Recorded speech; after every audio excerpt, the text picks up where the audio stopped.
தமிழ்நாட்டுல ஒரு கோவில். அங்கே ஒரு கதவு வருடத்தில ஒரே ஒரு முறை மட்டுமே திறக்கப்படும். அந்த கதவுக்கு பின்னால் சிலை இல்ல. ஆனா 18 படிகள் மட்டும் அந்த 18 படிகளை காக்கும் சக்தி தான் 18ஆம் படி கருப்பசாமி. இரவில் சங்கிலி சத்தம் கேட்கும். பொய் சொன்னா தப்பிக்க முடியாது. இப்படி மக்கள் இன்னைக்கும் பயபக்தியோட நம்புற தெய்வத்தின் உண்மை கதற. அழகர் கோவில் மதுரைக்கு அருகே இருக்கும் அழகர் மலைப்பகுதியில் அமைந்திருக்கிறது.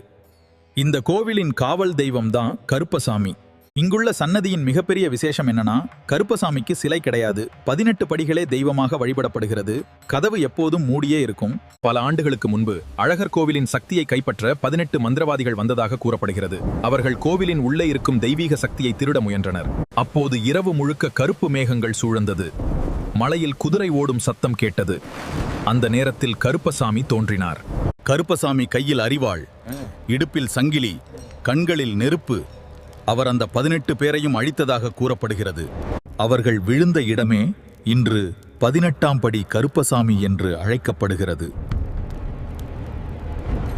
இந்த கருப்பசாமி முன்னால் பொய் சொல்லக்கூடாது என்று மக்கள் நம்புகிறார்கள். இரவில் சங்கிலி சத்தம் கேட்கும்.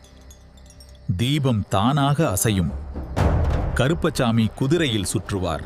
இந்த 18 படிகளுக்கு பல அர்த்தங்கள் சொல்லப்படுகின்றன. சிலர் அது 18 சித்தர்கள், 18 புராணங்கள், 18 வகை சக்திகள் என்று கூறுகிறார்கள். இந்த படிகளில் தீபம் காட்டும் பூஜை மிகவும் பிரபலமானது.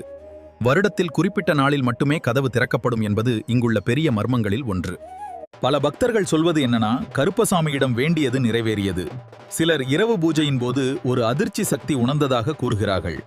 அதனால்தான் இந்த தெய்வம் நீதியின் காவலன் என்று அழைக்கப்படுகிறது. 18 படிகளுக்கு பின்னால் இருக்கும் இந்த மர்மம் இன்றைக்கும் பலருக்கு பயத்தையும் பக்தியையும் தருகிறது. நீங்கள் அழகர் கோவிலுக்கு போயிருக்கீங்களா? இந்த 18ஆம் படி கருப்பசாமி பற்றி உங்கள் அனுபவம் இருந்தா கமெண்ட்ல சொல்லுங்க.